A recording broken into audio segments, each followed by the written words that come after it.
Greetings! Thank you to everyone for coming out to our group author reading. This reading is brought to you by Strong Women's Strange Worlds, which is a group of authors supporting authors. Our mission is to elevate the voices of women and other underrepresented gender identity authors of science fiction, fantasy, and horror through events like our bi-monthly virtual QuickRead session. You can find out more about Strong Women's Strange Worlds in the handout that we will be providing and by visiting our website, a link of which will be added to the chat, and that is strongwomenstrangeworlds.weebly.com. I am your host today, Kate, and you can find out more about me in the provided handout as well. Today, we're going to be featuring 6 authors: Elliott Wink, Samantha Bryant, Teffanie Thompson, Kristin Osani, Jaycee Jarvis, and K.A. Hough. Each author will have 8 minutes to read. Our first reader is Elliott Wink. Elliott Wink is a science fiction and fantasy writer with a day job. She's been teaching English for nearly a decade and also has a master's in psychology. She lives with her husband and dog in Northern California and currently has 4 titles published. Elliott, take it away. Thank you so much, Kate. So today I am going to be reading from my debut novel, After Io. And this book has a bit of mystery to it. So I thought it would be best to start actually at chapter 1 so that I don't accidentally spoil anything for you guys. So here we start at chapter 1, May 8th, 2231, 2240 Earth time. Bryn issued a mayday call 10 hours after she killed her captain. Her fingernails were stained with dry blood where she hadn't scrubbed thoroughly enough, and her jumpsuit was torn and discolored from the incident. She angled the camera so all they would be able to see was her head and the very tips of her shoulders. Then she angled herself to hide the little cuts on the left side of her face. She'd pulled her hair back into a tight bun and pinched her right cheek to bring blood flowing back into the pale, thin skin. She tried to make herself look more normal, maybe even attractive. It certainly wouldn't hurt her chances to look attractive, but normal, calm, and collected were all of the utmost importance. No one ever responded to a mayday call from a crazy person. Outer space was already hostile enough without the chaos of unstable people. To have even the smallest chance of rescue, Bryn needed to seem utterly normal, upstanding, someone worth saving. She needed to seem like someone who didn't know anything she shouldn't. She wasn't sure she was worth saving, but there was an impulse, strong and involuntary, like a gag reflex, that rejected the possibility of her own death. So here she was, about to film a commercial, trying to convince any other ship within 3 astronomical units to spend the money and fuel to come save her pathetic life. Bryn straightened her shoulders and softened the expression on her face. She breathed in to steady herself and read off the script she had written only minutes ago. Mayday, Mayday, this is Bryn Michaels of the Persica. 2 days ago, our ship lost power while en route from Io to Ligon Station after colliding with an unidentified object. Life support systems in all parts of the ship, except the cockpit, failed immediately, and 3 of our crew died shortly after impact. Bryn paused and blinked several times, trying to remember what expression she should have on her face so they did not know the next sentences out of her mouth were egregious lies.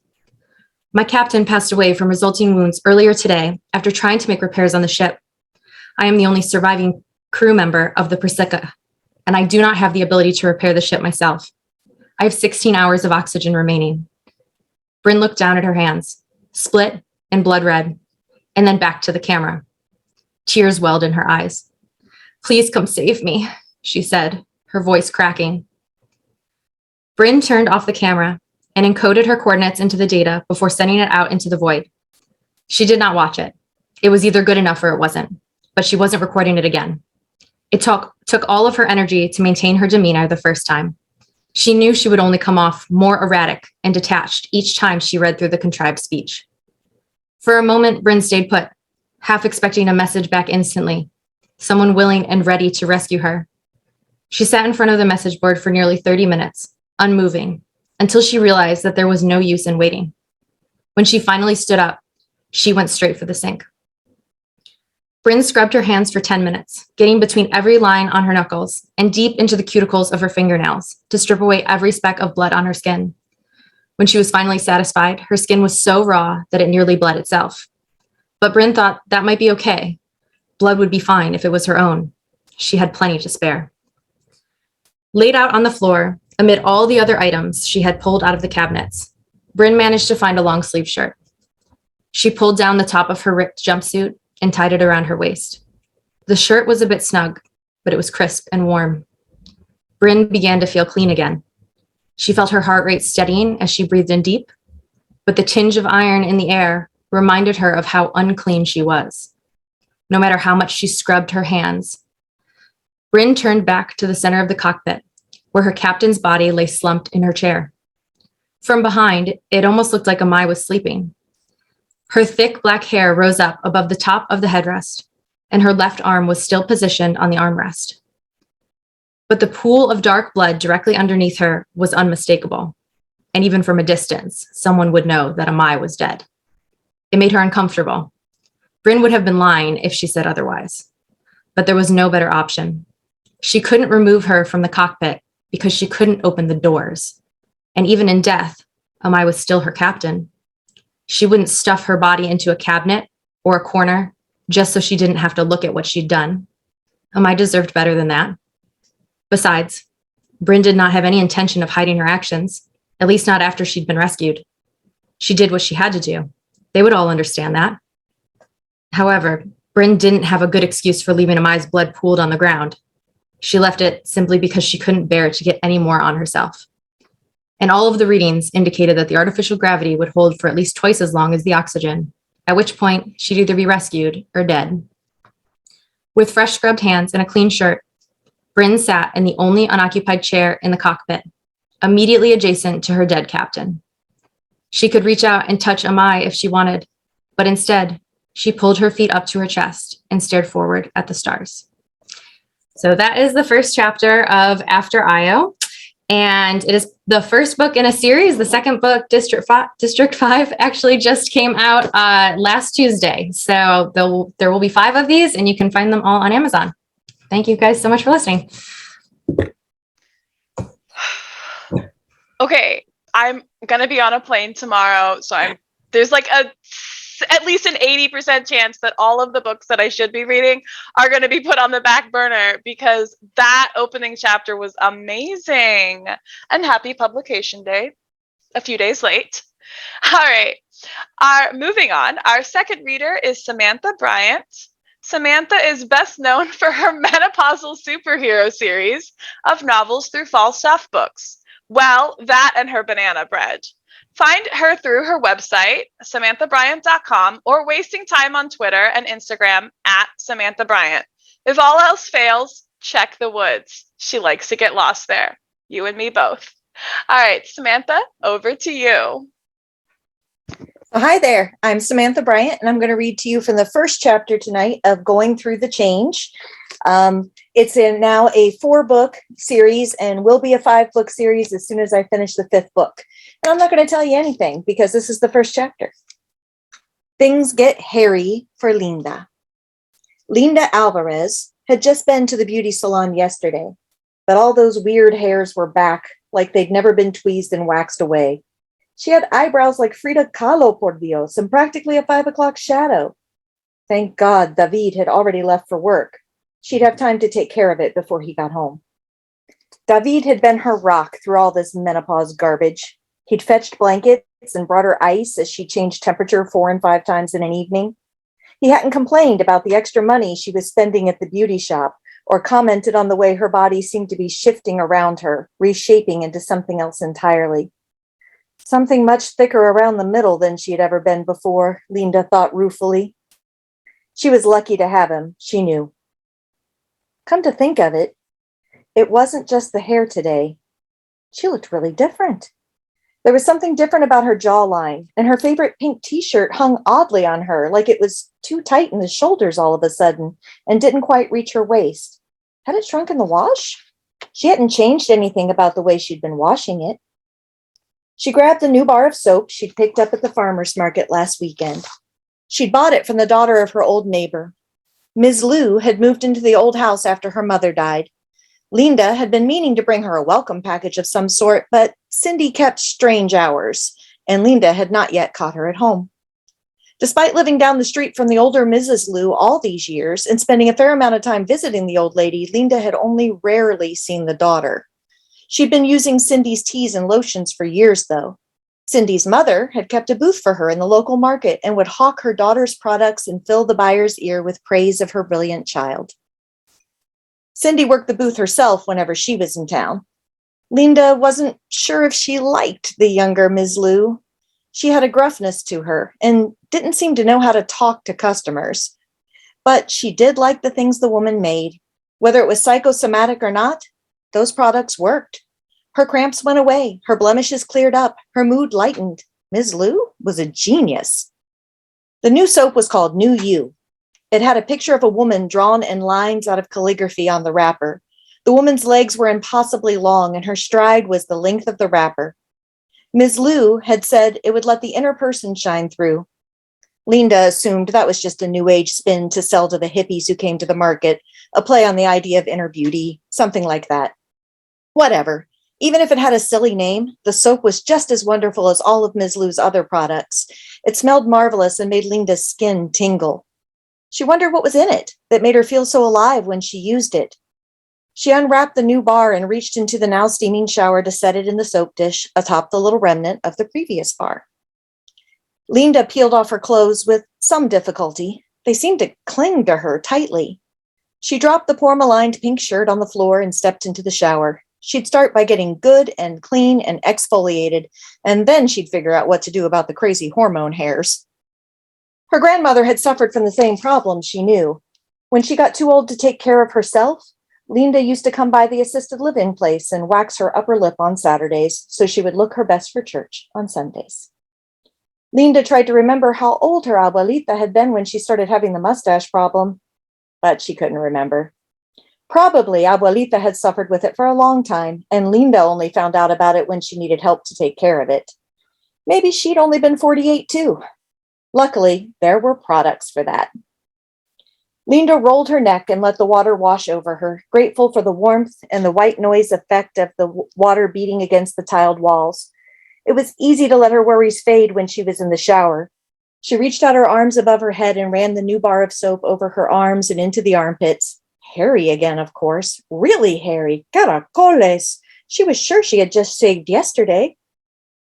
She grabbed onto the top ledge of the tile wall for support, surprised to find she could reach it easily, and grabbed the pink daisy razor out of the little hanging basket just outside the tub area. If she was going to keep growing hair this quickly, maybe she'd need to check into some electrolysis or something. The peluqueria was good with waxes and such, but she was going to need a more permanent solution. When she stood again after shaving her legs, she knocked her head into the shower spigot. Weird. Maybe David had left it set lower than usual? A few quick strokes and her pits felt smooth again. Linda rinsed out the razor, grimacing at the amount of dark hair swirling around the drain. Even her feet looked strange to her today, more spread out. She thought that only happened in pregnancy. Or maybe it was time to see the eye doctor. She might have to upgrade from her simple readers to bifocals or something. Turning her back against the stream of the water, Linda ran the bar across her upper chest and shoulders. It felt so smooth and hard. So did her torso. Maybe her time on the treadmill was paying off. When she ran her hand around her breast, she gasped a little. She'd never been a busty woman, but her breasts seemed to have all but disappeared. Surely this wasn't more cambio de vida. She'd never heard of anyone losing her breast because of menopause. Maybe she should call the doctor and see if she could be seen this afternoon. More tense now, Linda continued her washing. At least the soap felt good and moisturizing. It made nice creamy suds in her hands. There wasn't any jiggle across her belly when she ran her soapy hand across it. Her belly hadn't felt tight like that in a good 15 years. Not since the last baby, the one that had come by emergency C-section. Then Linda dipped her hands lower to clean between her legs. Her eyes flew open. Something was definitely not right. It was just like... Linda looked down and screamed. There, resting against her thigh, was unmistakably a penis. So I always say the first chapter of this book is either going to win you or lose you. And Linda, who later goes by Lionel, is a crowd favorite character. He's a true believer and, had some interesting challenges. Going through the change came with some extra changes, and you can read the book to find out what the rest of them were. Okay, I always say, and if you guys have been to these before, I never can get through a whole quick reads without just wanting to just shut down and just say, okay, nope, no more quick reads. It's just you and me, and you're reading the rest of the book to me, but I need to know what happens. Don't actually tell me because that'll spoil the surprise, but I'm putting my money on the soap being magic. If that's right, just let me know. Our third reader is Teffanie Thompson. An MFA graduate of Seton Hill, Teffanie has created several stories for young audiences. Her middle grade novel, Dirt, won a Best YA African American Literary Award.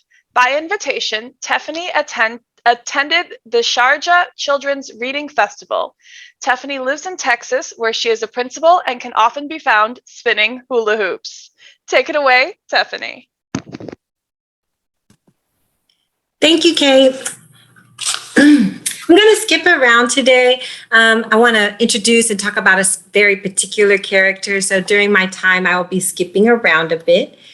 Thank you all for coming. And I'll be starting with a haiku. Dirt cradles the seed. She carves paths to destiny and houses our roots. Dirt. I walked in from school and Mom immediately turned off her DVR'd How to Get Away with Murder. This was major. Mom never turned off Shonda. My stomach felt funny because I had a feeling this had something to do with me. Miss Peak phoned today, she said. Mom faked a calm voice and rose from the chocolate leather sofa. Her hips pushed a stack of mail from the credenza and sent it fluttering to the floor. A shiny family reunion reminder postcard winked up at me. She stopped dangerously close to me. Except for the Old Navy flip-flops and the scowl, Mom looked exactly like she did when I left this morning. Her flawless Halle Berry haircut didn't move an inch, but her animal print, maroon, orange, and yellow long African dress swayed with each of her movements. Hello, beautiful mother. Did she find my phone? I asked. I was hoping that the hopeful tone of my voice would soften whatever she seemed worked up about. No, something more serious. You lost your phone again? We can talk about that later, Mom replied. What had I done wrong? I passed my finals. I paid my fines. This year, I actually found all of my textbooks to turn in before the last day of school. No trouble this week. I didn't leave wet towels on the floor in the bathroom. I don't think. Wait, Miss Peak wouldn't call about wet towels. I didn't know what I had done. These days, anything could upset Mom. Actually, your teacher informed me that once again, you barely passed reading. I looked up and rolled my head back to rest on top of my head on top of my backpack to prepare for the speech. The brown and white mural on our front entry ceiling pulled at my vision, colored like root beer floats. Art fanatics visited our house just to see our ceiling. John Biggers composed one of his last murals, a replica of family unity in our house.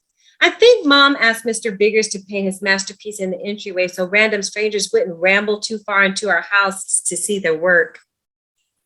Right now, I wished I could sit backwards in the spiral tree trunks with the kids in the painting.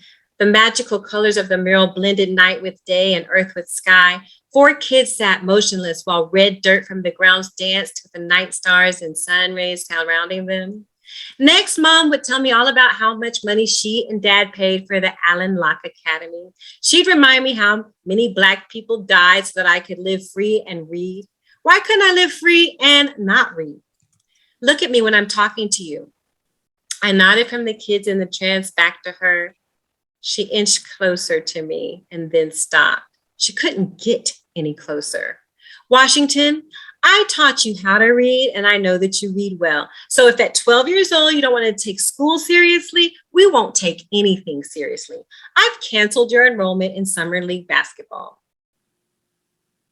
Mom had my full attention now. I slapped my hands over my face to stop the stinging under my eyelids. No basketball? I dropped my arms to my sides. That escalated super fast. Canceled? My team would never understand. My coach would never understand.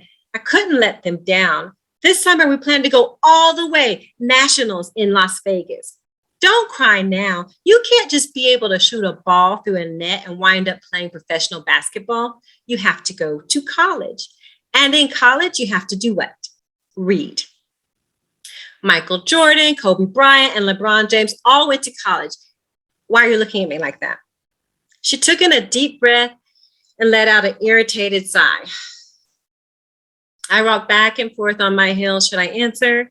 Mom, 2 of them didn't even go to college. I'm not crying. Everyone knew that Kobe and LeBron went to the NBA straight out of high school. Everyone except Mom. Her glare signaled I shouldn't have corrected her. The calm voice vanished. You know what? All those Globetrotters did, I think. That's not the doggone point, Washington. She balled her fist on her hips. The point is your teacher feels you need summer reinforcement and wants to enroll you in summer academy. I love you, Washington, and I know how much you enjoy basketball, but I have to say that I agree with her. This year, you were going to summer school. Mom kept talking, but I could only hear 4 words repeating in my head. Summer school? No basketball? Summer school? No basketball? Summer school? No basketball? No basketball. So that's the end of chapter 1. And Dirk takes a magical trip for Washington and he goes back in time and he time travels a bit and it's quite a blast. And I'm so happy I was able to share this with you all. Thank you for having me. Oh, I just feel like that was such a very authentic, like, I remember being that age, and not that I ever played basketball, but, oh, Ma, you got this wrong. It's not actually that. And then you go, oh, that was not the right place to go with that. Very cool. Our 4th reader today is Kristin Osani. Kristin is a queer fantasy writer who lives in Kyoto, where she works as a freelance Japanese to English video game translator. When she's not wordsmithing, working on nerdy cross-stitch, or cuddling her 2 cats. 3 if you count her husband. Kristin, it's all you. Thanks, Kate. So I'm reading a little bit into my short story from Beyond the Veil, Supernatural Tales of Queer Love, which contains 15 incredible stories. Mine is one of them. And all you really need to know is that Shidan is a reaper, and it's her job to take human spirits to the Yellow Springs, but she has a hobby that always risks her running late to her deadlines. The ore takes her over highways clogged with cars whose headlights bleed yellow and red onto the asphalt. Shidan alights on one of hundreds of identical high-rise balconies. She shifts through the sliding doors and steps inside the one-room apartment with a limp stirring a blackout curtain. On the crumpled sheets of the narrowed bed within lies the young human whose spirit she has come for. The sweet yeast scent of cheap beer sways against Shidan's nose. Clutched in the human's left hand is a half-crushed can. More cluster on the low table in front of the television, in the tiny kitchenette sink, on the floor beside the overflowing recycle bin. It is not Shidan's job to judge. Still, she cannot help the pang of pity for this human and their apartment of empty cans. Shidan kneels beside them. Their long hair spiderwebs out in a black halo beneath their head. Their suit is wrinkled, the first 3 buttons of their plain white blouse undone. The curve of their stomach twitches in slowing undulations as their internal organs drown in alcohol. Their gummed eyelashes flutter when Shidan brings a balloon to their slender lips. Breathe into this, please. Dark brown eyes cross as they focus on the balloon before teetering up to meet Shidan's sober gaze. The human laughs. Shidan blinks. This is not the reaction she was expecting. Still laughing, the human hoists himself up onto their arms. Their head lolls heavily to one shoulder. They reach out a hand. The beer can tumbles from their grasp as they draw cold fingers down Shidan's face, tweak one of her conical ears, trace the curve of the velvety horns protruding from her temples. Shidan is too bewildered to stop them. Shit. Their words slur around the edges. At least my death is beautiful. Shidan reclaims some composure. There is no such thing as a beautiful death. The human's clumsy fingers comb through her bright crimson hair. Then what are you? Your guide. My guide. They repeat the word like they are tasting it for the first time. Yes. Impatience gnawing at her, she lifts the balloon to their lips once more. Breathe into this, please. A petulant frown contorts their features. Why? What's it for? Her fingers clench around the slippery material. Words clump and tangle in her throat. She has never needed to explain, not to anyone else, not even to herself. To hold your final mortal breath.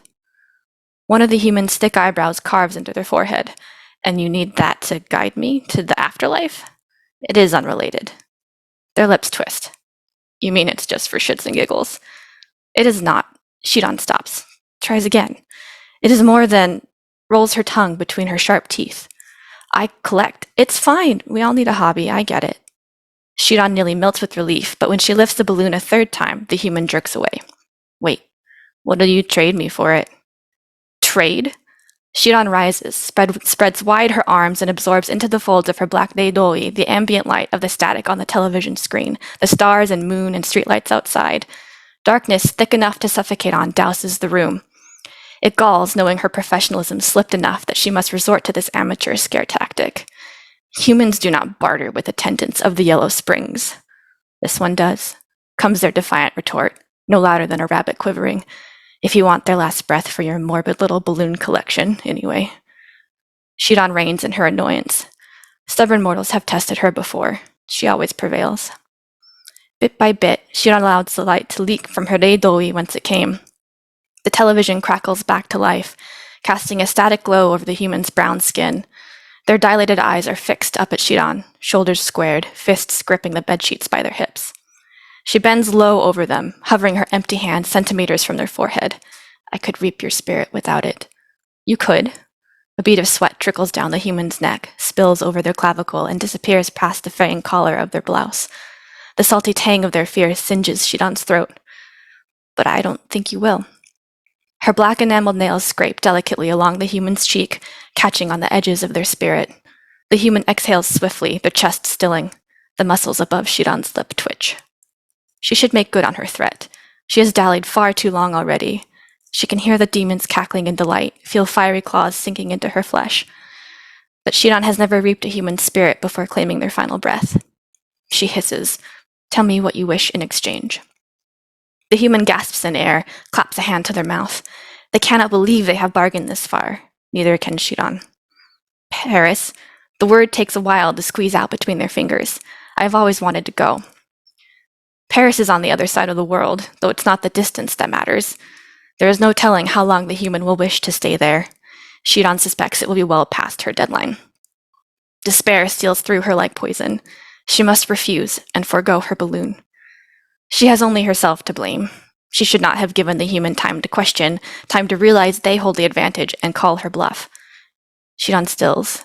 An idea strikes her. Time is the issue, but time is malleable, if Shidan is willing to imbibe the human's blood. Her stomach churns at the thought of taking something so impure into herself, regardless of the power it holds.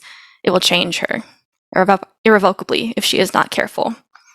But it need only be a single drop. That is enough to bring the human to Paris yesterday, leave them to their fun, and return to claim their breath. The fold will be small, the demons should not notice. Even if they do, Shidan will have delivered the human spirit well before the deadline passes. She lets her hand fall away, stands upright. I will take you for one sunset and one sunrise. Shidan prepares to argue. Mortals always want more. But to her surprise, excitement lights the human's face like the moon cresting over a still lake. Deal. They scramble up from the mattress, swaying on their feet and stumbling forward when their toe snags on the lip of the floor rug. Shidan catches them without thinking.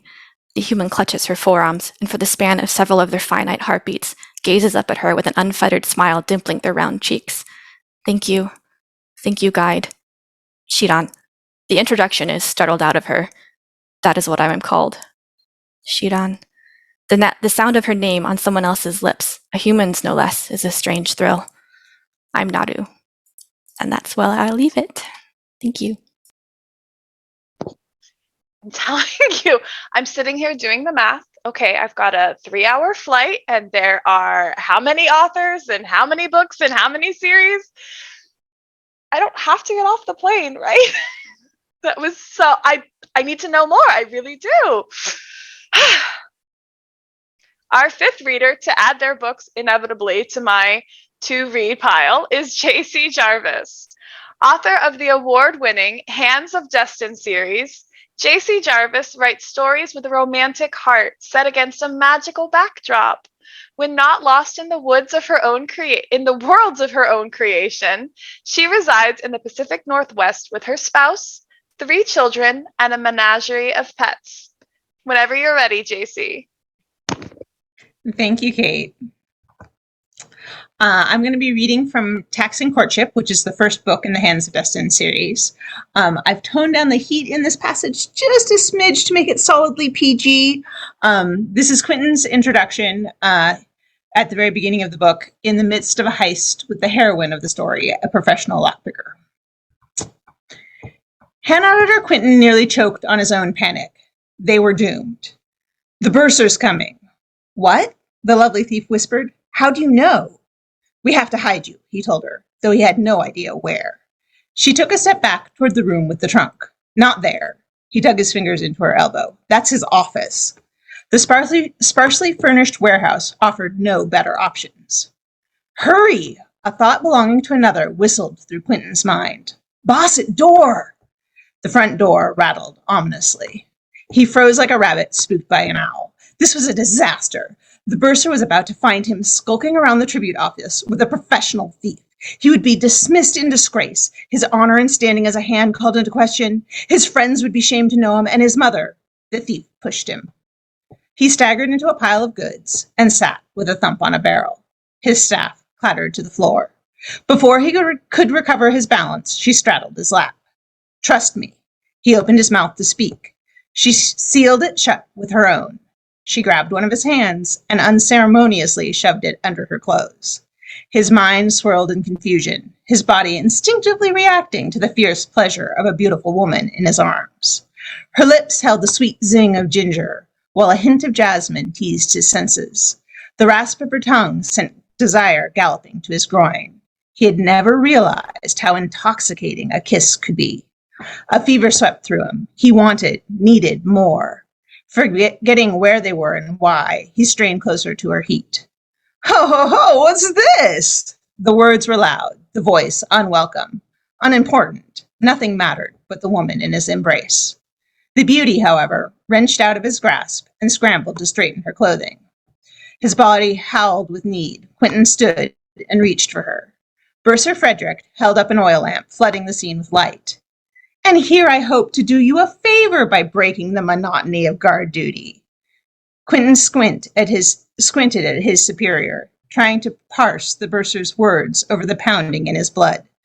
Guard duty? Oh, rotting hell! You said no one would bother us here, the thief prompted in a stage whisper. It was pure luck I stopped by, Frederick leered at her, his dark eyes gleaming in the light.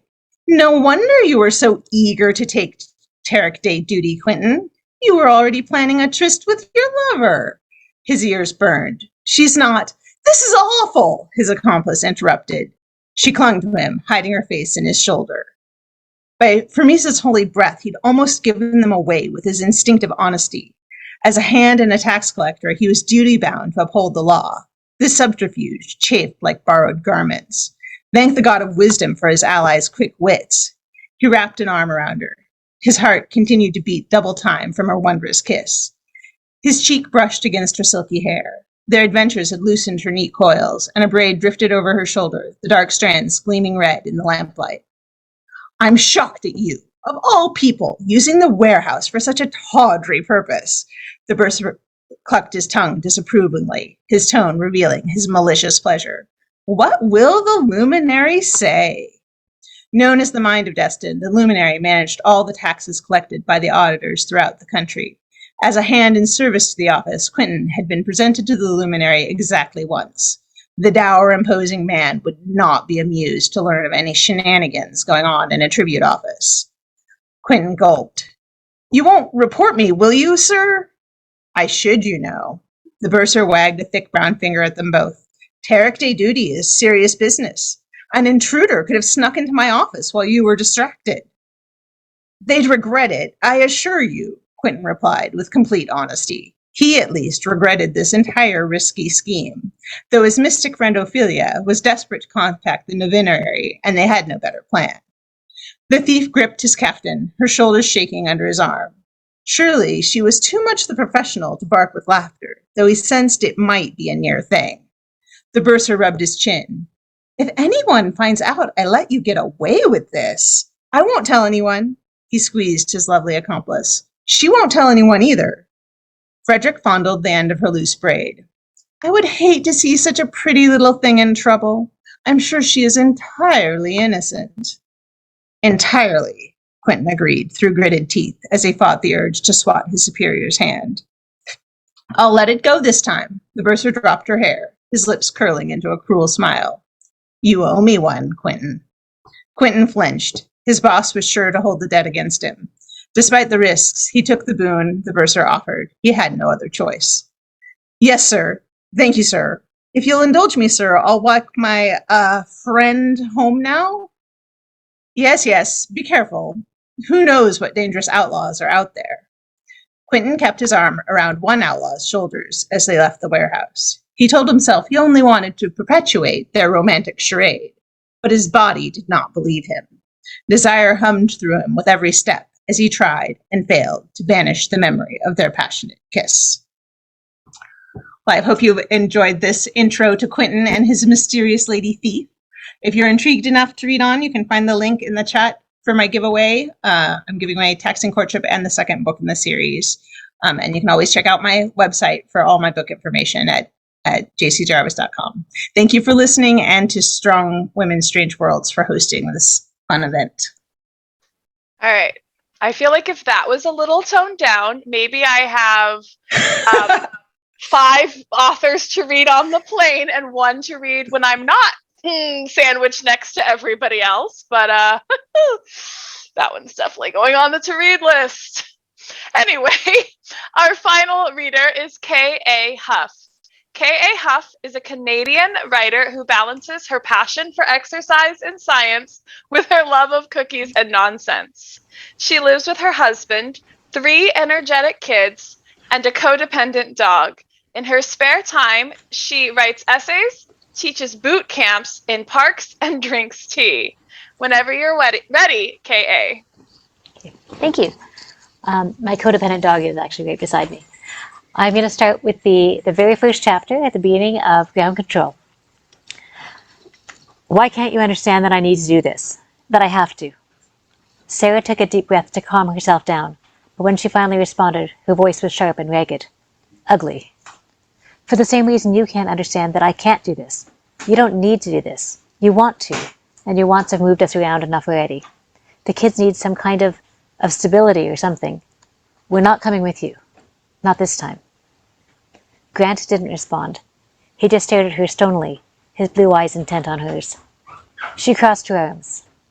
If you choose to go, she said flatly, then you're giving me a divorce. He looked surprised, then furious. No. No, she repeated. You're choosing to leave us for God knows how long, maybe forever.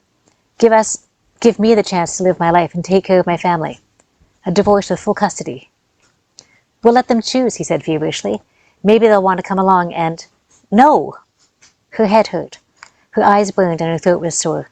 If you leave, you're leaving alone. I'm not going to live like that. My children are not going to live like that. They're children. Let them have their childhood, their friends, their playtime. The ship is set up for families, he pleaded. There are teachers, other kids, lots of activities. But no fresh air, no playing outside. It's not a place for kids. It is a place for kids. They have it fully set up to be sustainable and educational, interactive. It's an opportunity to be a part of something new, something incredible and historic. You're making it sound like a glorified Disney cruise, she snarled. Not a stupid experiment. We're not going. When did she put her tea down? The smoky grey-blue pottery mug was cold to the touch. He changed tack. You're afraid that if I let them choose, Jack will want to come with me. She looked at him amazed. Of course I am, and of course he will, but he's 6. He's not old enough to make irreversible decisions about his future. They're children. Let them have their childhood. Besides, I'm already losing you. You're not losing me, he interrupted softly. She held up a hand, which he grabbed. I'm already losing you, she repeated. Don't take my kids away, too. She had tucked Maggie and Jack into their beds about 40 minutes ago, bathed and sweet-smelling, and she wasn't sure that they were both asleep yet. Their tablets were both accounted for, charging on the bookshelf in the kitchen, but Maggie sometimes lay awake for an hour or so. They were in the den. The den was a bonus room, added over the garage to the house about 10 years after it was built. When they first moved in, they didn't know what to do with it. After London, it felt luxurious to have a bedroom for each kid as well as a guest room, let alone a finished basement and a family room. But the den was Grant's territory. The walls were covered with his posters and certifications. Finally, he said, you're letting me decorate with my stuff. At one end of the room, surrounding a large, ugly old IKEA desk and 2 decrepit filing cabinets, all piled high with papers. That was his zone, where even the kids, even the cat, feared to tread. This was where he went every night after dinner, while she helped the kids with homework or watched them play outside, or, more recently as the evenings got colder, watched TV with them in the basement, the mindless, brainless preteen television that were as funny as the shows that she had loved at that age. Grant sat on the arm of the old couch, his posture erect and stiff, his dark hair tousled. Sarah stood tensely in front of him and tucked her hair behind her ear again. How long have you known about this? She demanded. It just became real today, he responded. But how long have you known it was probably coming? She put the air quotes in her voice. He sighed. A few months. Since spring break. That's why I had to go to DC. That break. The kids were off for 2 weeks. There was an early thaw, but the weather was still terrible, cold and damp, but the backyard wasn't snowy enough for fun. Patches of mud were starting to peek through the dirty piles of old snow, and there was slush everywhere. This kind of spring only meant dirty, wet snow pants and sopping wet mittens. On top of that, Sarah had a flu which nearly killed her, but she drove them to a cottage outside of Montreal for a little vacation, for time away, surrounded by nature. Snowshoeing, fire pits, drying the snow pants and mittens in front of someone else's grate. Grant had been planning to come with them, in his non-committal way, but a week beforehand announced they had to fly to Washington for the week. This sort of thing wasn't unusual, and she and the kids were used to having their own adventures when Daddy's busy. But that was 3 months, she said slowly. You've known for 3 months that you were probably going to head off to outer space forever, and you thought you should wait until it was definitely a thing before telling me? He said nothing. When do you leave? She asked wearily. So that's the first chapter. And my giveaway are little stickers. So I hope you sign up for it. And that's it. Thanks. Okay, but like, when does he leave? Okay, this is the thing. You are the last reader. We can kick everybody out. You can just tell me. Yeah, but Thank you so much to everyone who came out today.